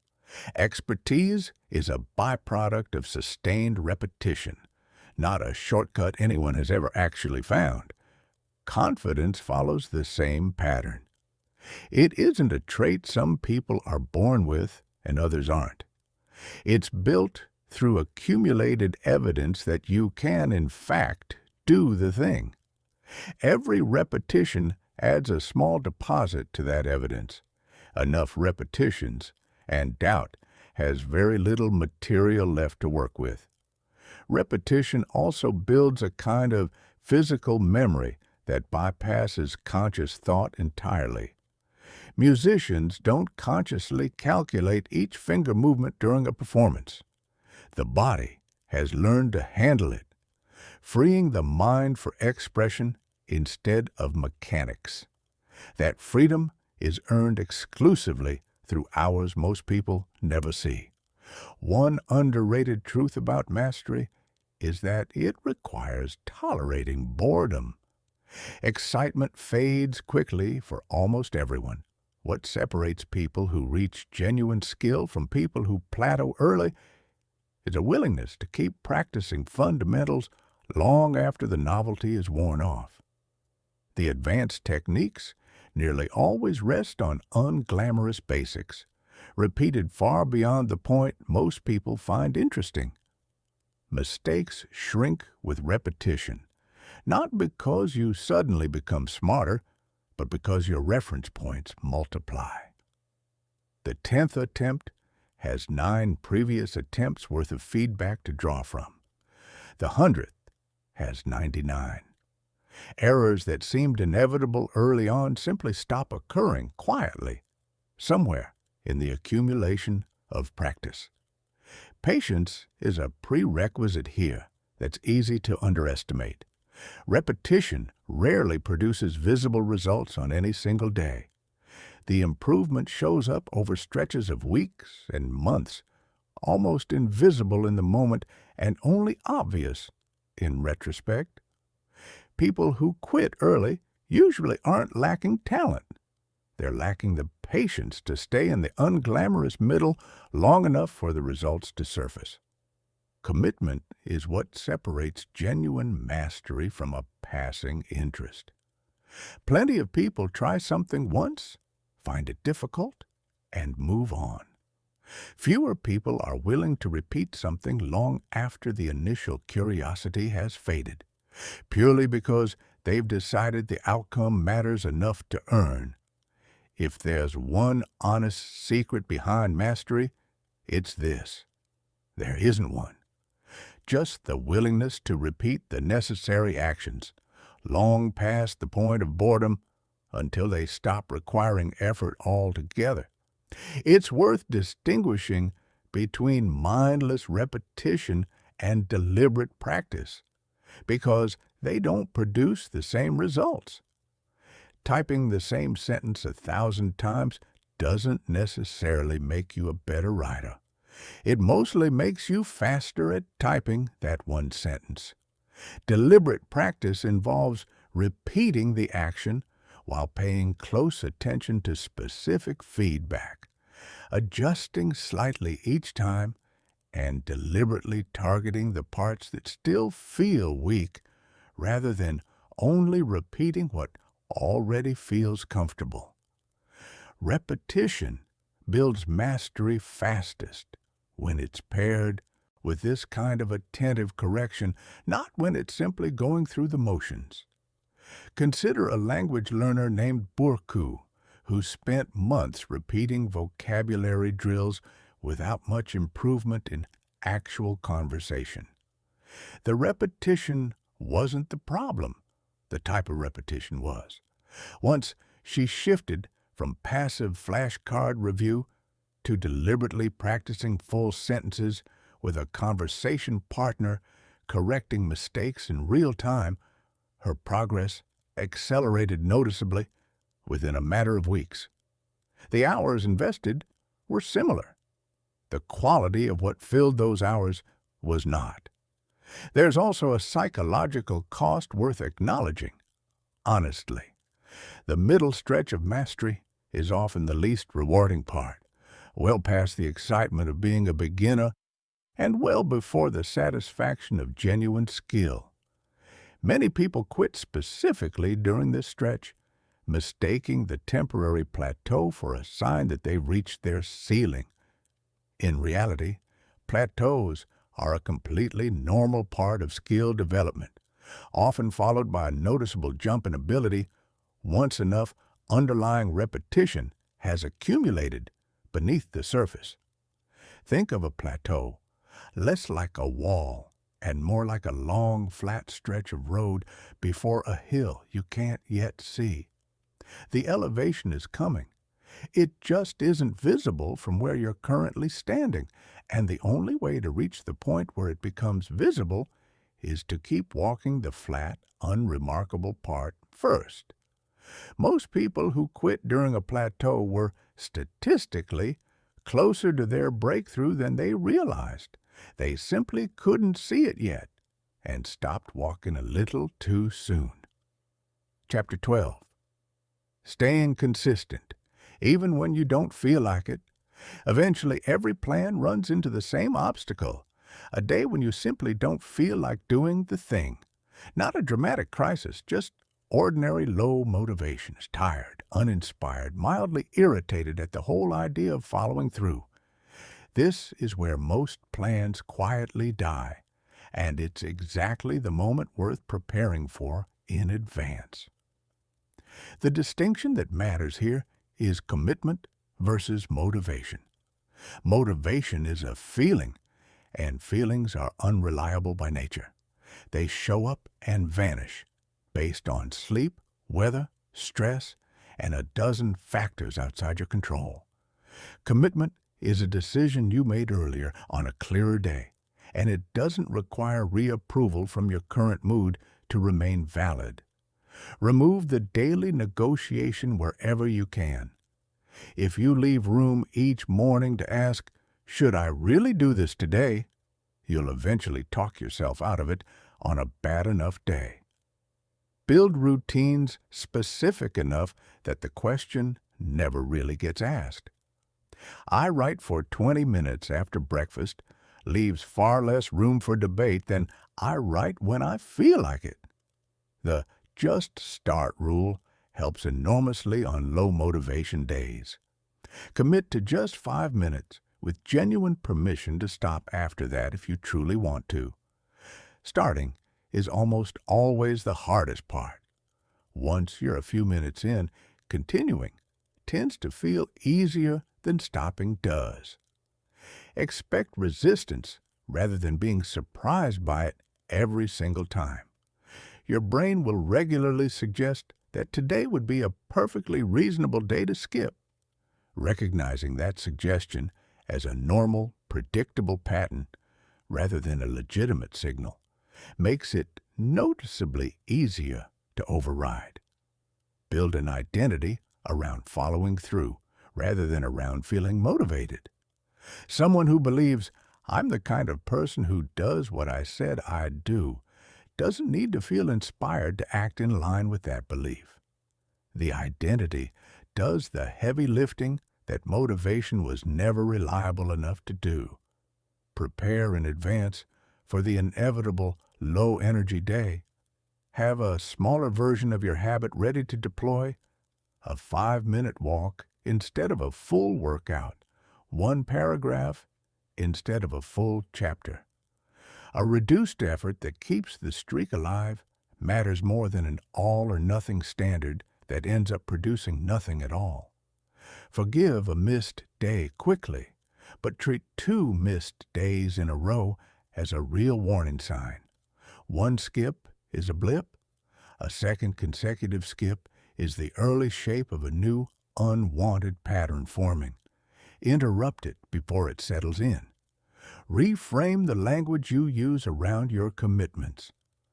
"I have to do this" carries a weight of obligation that drains energy every time you say it. "I get to do this," even said half sarcastically on a rough day, nudges your mindset from resentment toward ownership, and that shift matters more than it sounds like it should. Revisit your original reason on the days it's hardest to continue. The specific why that got you started is usually still true, even when your motivation to act on it has temporarily gone quiet. Consistency was never about feeling ready every day. It's about showing up on the days you don't, precisely because those are the days that separate a plan from an actual pattern. Consider a nurse named IPEC working long, unpredictable hospital shifts, trying to maintain a strength training routine around a schedule that changed weekly. On paper, her circumstances made daily consistency nearly impossible, and for a while she used exactly that as a reason to abandon the goal entirely on tough weeks. What eventually worked was building two separate versions of her routine: a full 40-minute session for calmer weeks and a stripped-down 10-minute version for the exhausting ones. Neither version required her to feel ready. Both versions simply required showing up in whatever form that day allowed. It's worth being honest that some days genuinely call for rest rather than a reduced version of your habit, recovering from illness, grieving a real loss, managing a genuine emergency. Consistency doesn't mean ignoring legitimate need for recovery. The distinction worth learning is between a day that truly requires rest and a day that simply feels inconvenient. The first deserves compassion. The second usually just needs a smaller version of the same commitment. One useful mental tool here is deciding your response to a low motivation day in advance, rather than negotiating it in the moment. Write down, ahead of time, exactly what your fallback version looks like on a rough day. 5 push-ups instead of a full workout, 1 paragraph instead of a full page. Deciding this in a calm moment removes the exhausting negotiation that tends to happen precisely when your resolve is weakest. It's also worth noticing that the days you least feel like showing up are frequently the days that matter most for building genuine trust in yourself. Anyone can follow through when everything feels easy. The version of you that shows up tired, uninspired, and mildly irritated is the version actually doing the work of building a reputation with yourself, one that a future difficult day will draw on directly. Chapter 13, How Small Daily Wins Lead to Big Results. Nobody achieves something significant through a single dramatic leap. What actually happens, almost without exception, is a long accumulation of small, unremarkable wins that eventually stack into something impossible to ignore. Picture compound interest, but applied to effort instead of money. A 1% improvement on any single day looks meaningless, barely noticeable, honestly. But stretched across a year, that small daily improvement compounds into something dramatically larger than the sum of its parts, purely because each day's gain builds on the one before it, rather than starting from zero. Consider a runner training for a half marathon who starts by jogging for exactly 8 minutes, feeling almost embarrassed by how short that seems compared to the eventual goal. But 8 minutes becomes 10, becomes 15, becomes an hour, each increase small enough to feel unremarkable in the moment. 6 months later, the finish line she once considered impossible is simply a Tuesday morning run. Small wins build genuine confidence, not the temporary kind that comes from a pep talk, but the durable kind built from repeated proof. Every completed small task tells your brain, quietly and reliably, you follow through. Enough of those small proofs and a much bigger challenge starts to feel achievable rather than overwhelming. Breaking a large, intimidating goal into small steps also solves a very practical problem: overwhelm. A goal like get healthier is too vague and too large to act on directly. Take a 10-minute walk today is small enough to actually do. Focus on the next small win in front of you rather than the entire distant mountain. There's a neurological reward at play here too. Completing even a minor task releases a small hit of dopamine, the brain chemical associated with motivation and reward. Each small win, in a very real sense, makes the next one slightly easier to pursue, creating a mild upward spiral rather than requiring constant fresh willpower. Small wins quietly reshape identity over time. Someone who completes one small writing session daily eventually stops thinking, "I'm attempting to write," and starts genuinely believing, "I write every day because that's who I am." That identity shift, once it takes hold, sustains itself with far less conscious effort than the original goal required. Track these small wins visibly: a streak, a checklist, a simple calendar with marked days.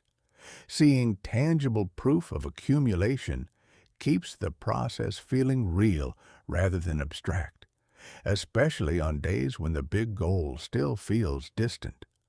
Small, steady progress also protects against burnout in a way that occasional intense bursts never quite manage. Sprinting hard for 3 days and collapsing for 2 weeks produces far less total progress than a modest, sustainable pace maintained without interruption. Consistency at 60% effort, repeated daily, tends to outperform intensity at 100% effort, repeated rarely. Most of the meaningful transformation happens quietly, in moments nobody else sees. An early morning before anyone's awake, a small effort squeezed into a lunch break, a short session at the end of an exhausting day. The visible results eventually show up, but they're built entirely out of these invisible, unglamorous repetitions. If you're chasing something significant, stop searching for the giant breakthrough moment. Focus on the small win available to you today. String enough of those together, and the breakthrough arrives as a natural consequence, not a stroke of luck. Consider a home cook named Kansu who wanted to eventually host a proper dinner party, but felt completely overwhelmed by the idea of cooking an entire multi-course meal for guests. Instead of attempting the whole thing at once, she committed to perfecting one single dish per week, just one, repeated a few times until it felt effortless. After 4 months, she had a small collection of dishes she could prepare without any anxiety at all, and the dinner party that once felt impossible became simply a matter of combining dishes she'd already mastered individually. The overwhelming goal never got tackled directly. It got assembled, quietly, out of small wins she'd stopped noticing as impressive. It's worth paying attention to how small wins interact with your sense of identity over time, because this is often the most durable part of the process. Early on, completing a small task feels like an isolated event, something you did today, unconnected to who you fundamentally are. Repeated enough times, that same action stops feeling like an event and starts feeling like a description of you. This shift usually happens quietly, without a specific dramatic moment marking it, which is exactly why it's worth tracking deliberately rather than waiting to notice it on your own.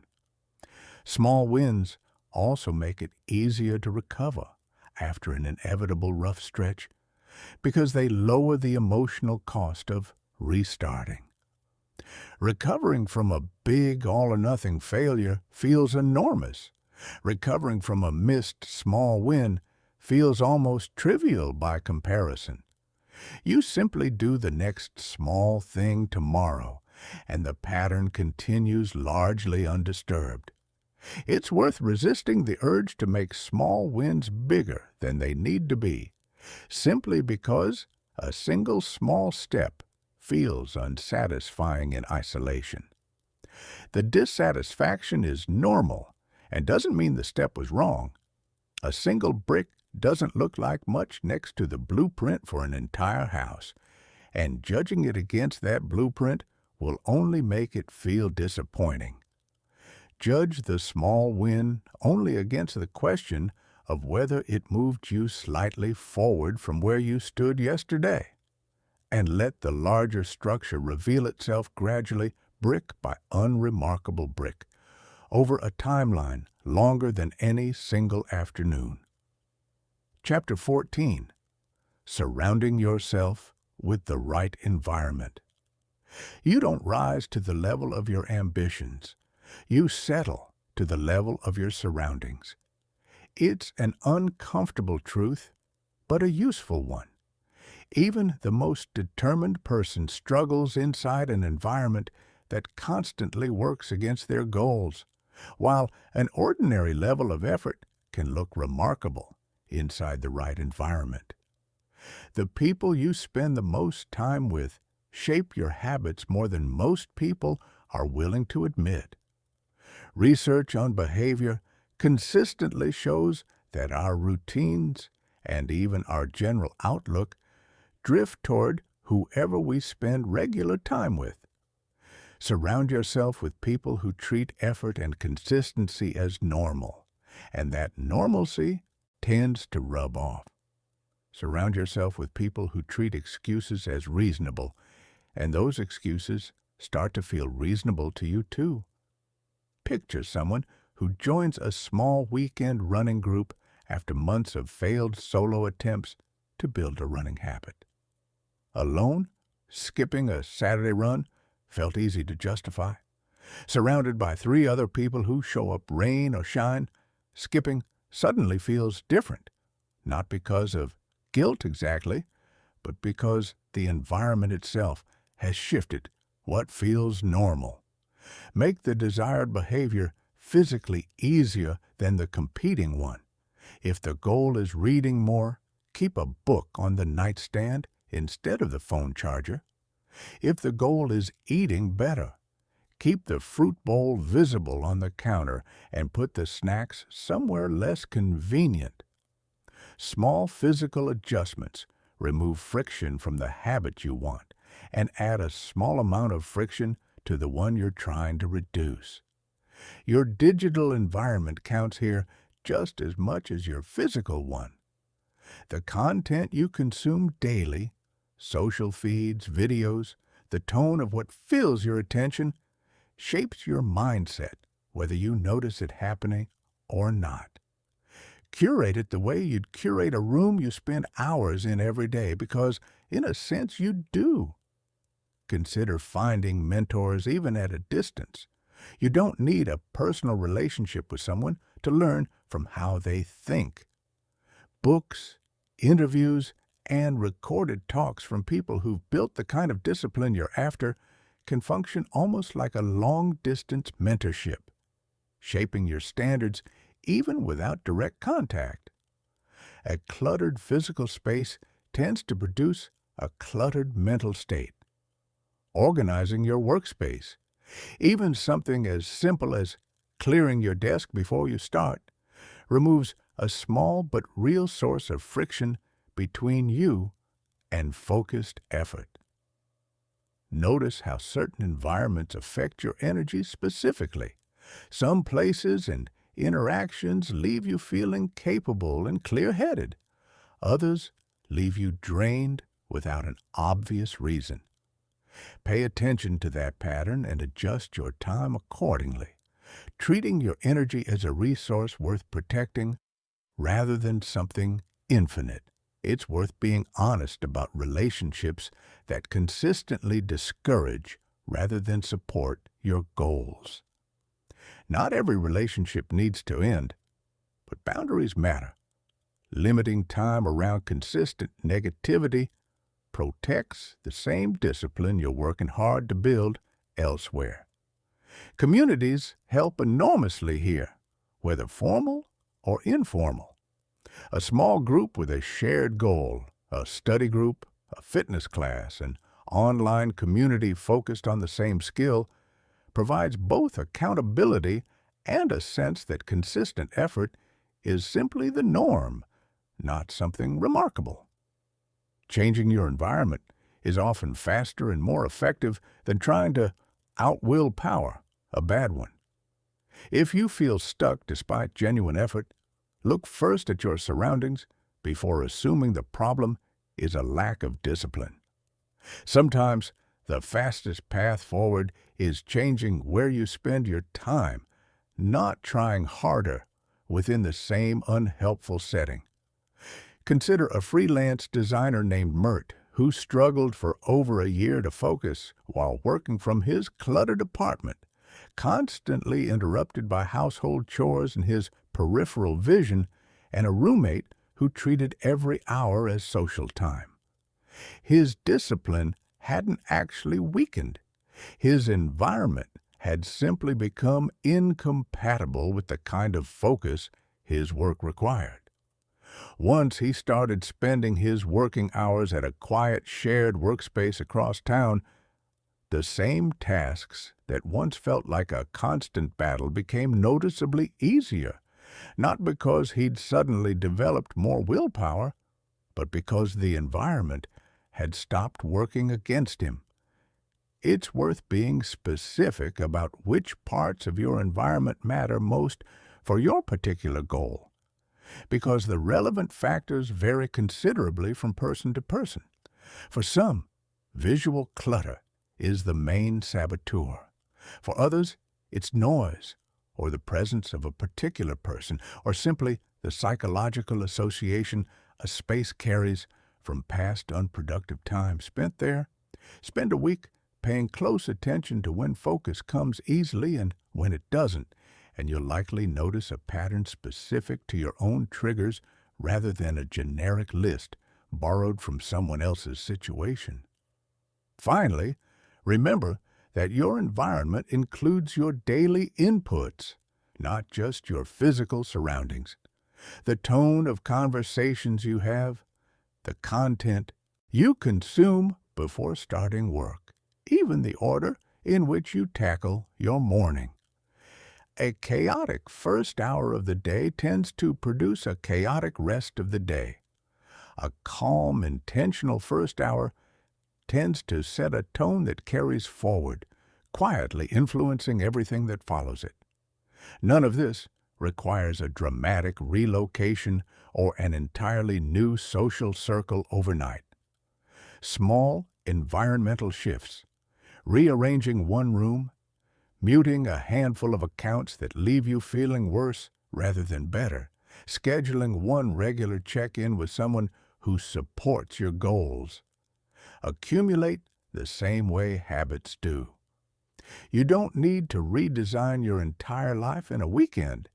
You need to make one deliberate adjustment this week and another next week until your surroundings gradually stop working against you and start quietly working on your behalf instead. Chapter 15, The Mindset Shift That Changes Everything.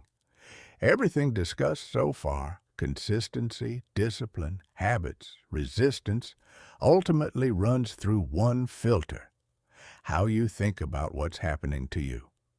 Two people can face the identical circumstance and walk away with completely different outcomes, purely because of how each one interpreted it.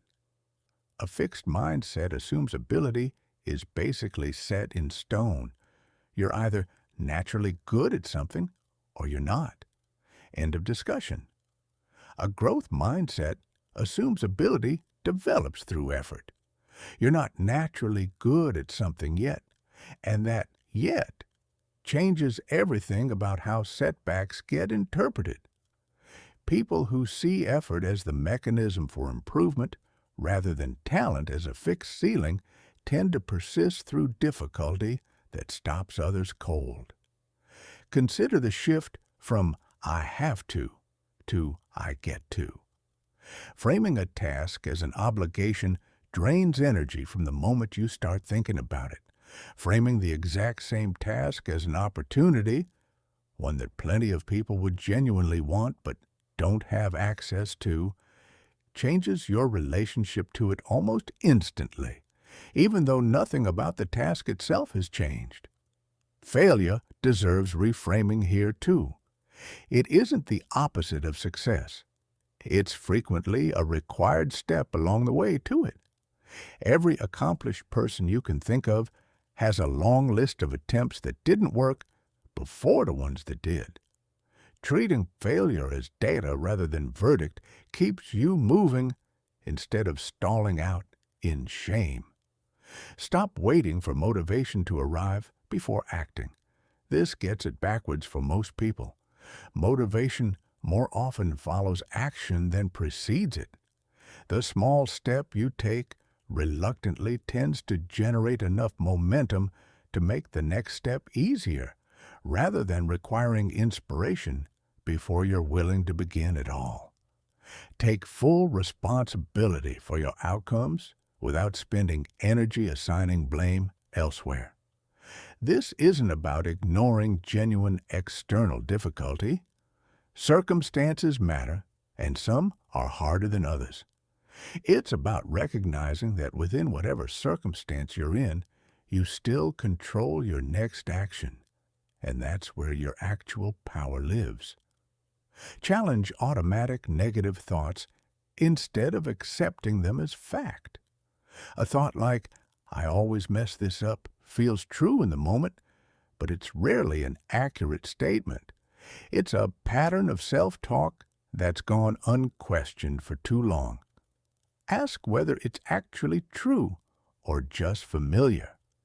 Discomfort is frequently a sign of growth rather than a sign of danger. If everything in your routine feels comfortable, it likely means you haven't challenged yourself in a while.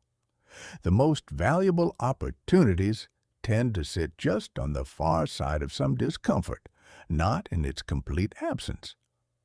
Watch the specific words you use about yourself, because your brain tends to collect support and evidence for whatever belief you repeat. Most often, "I'm not good at this," invites your mind to notice every stumble. "I'm improving at this," invites it to notice every small gain instead. Same reality, very different lens. Comparison is one of the more corrosive mindset traps available. Someone else's visible progress rarely tells the full story of their struggles, timeline, or starting point. The only comparison that actually serves you is against your own past effort, not against a curated glimpse of someone else's current chapter.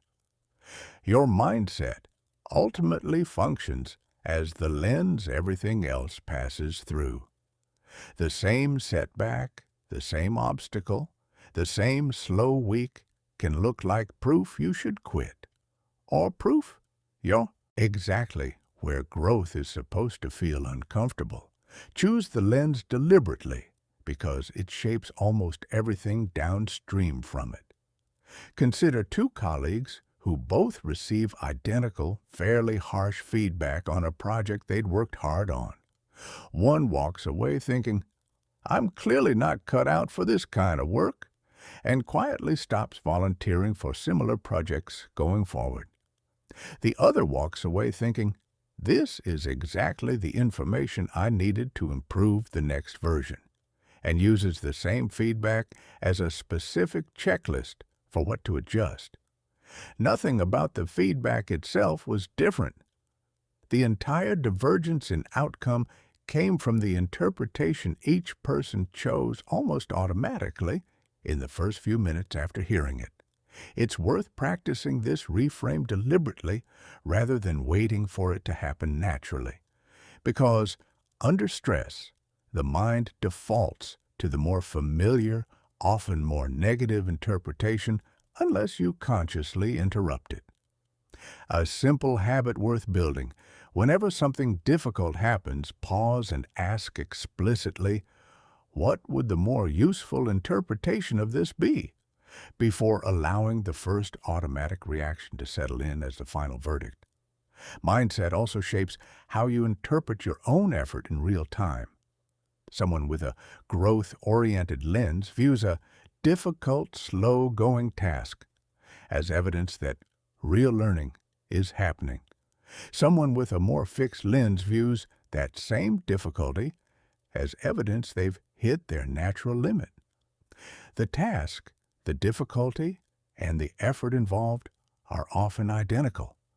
Only the story attached to them changes, and that story tends to determine whether the person keeps going or quietly stops.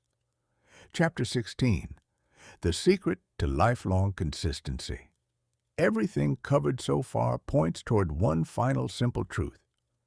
Consistency isn't a single decision you make once. It's a decision you keep making quietly on ordinary days that nobody else is watching.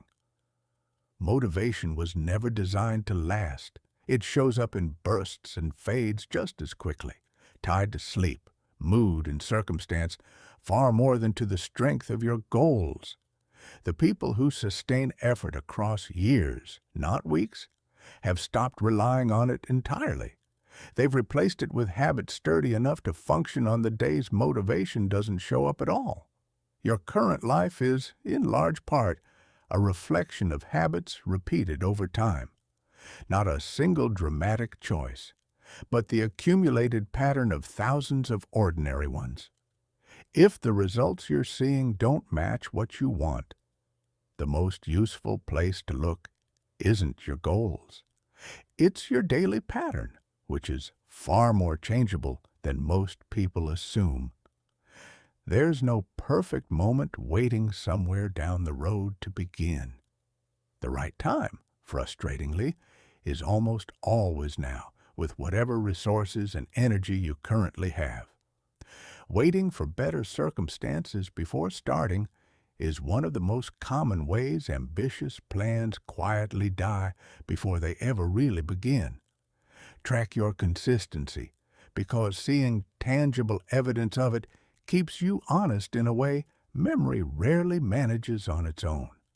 And when, not if, you eventually miss a day, don't treat it as proof the whole effort has collapsed. Missing one day is simply a blip. What actually determines the outcome is how quickly you return afterward, not whether the streak stayed unbroken forever. Build your environment deliberately to support the pattern you're trying to establish, because willpower alone rarely wins against a surrounding that constantly works against it. And accept, honestly, that boredom is part of any long-term pursuit worth having. Excitement fades for everyone eventually. What separates people who reach meaningful goals from people who don't is a willingness to keep going through the boring middle stretch, long after the initial spark has burned out. Remember your original reason on the days it feels hardest to continue. Whatever pulled you toward this goal in the first place is very likely still true, even on days your motivation has quietly gone missing.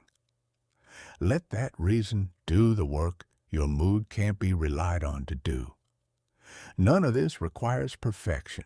It never did. It requires persistence, showing up on your good days and your mediocre ones, adjusting when circumstances demand it, and simply refusing to let a hard week become a permanent stopping point. You already have everything required to start. Not someday, not once conditions improve, not after. One more round of preparation, right now, with whatever you're currently holding. The only real difference between where you are and where you want to be is the accumulation of small, consistent actions repeated long enough to matter. So here's the only real instruction left. Stop waiting to feel ready and start anyway. Do the small thing today. Do it again tomorrow. Let it become boring, then automatic, then simply who you are. That, quietly and without any drama at all, is how a life actually changes. Think back to where we started. The honest question of why some people keep going while others quietly stop. By now, the answer probably feels less mysterious than it did at the beginning. It was never about being handed more motivation, more talent, or easier circumstances. It was always about a series of small, unglamorous decisions, repeated on ordinary days, long enough for them to compound into something undeniable. You don't need to feel like a different person to start. You just need to take the next small action available to you today, exactly as you are right now. Tired, uncertain, imperfect, and completely capable of showing up anyway. Everything else follows from there. Force yourself to be consistent, even on the days it feels pointless, even on the days no one is watching, even on the days your motivation has quietly left the room without saying goodbye. That single decision, repeated enough times, is genuinely the only difference that has ever mattered.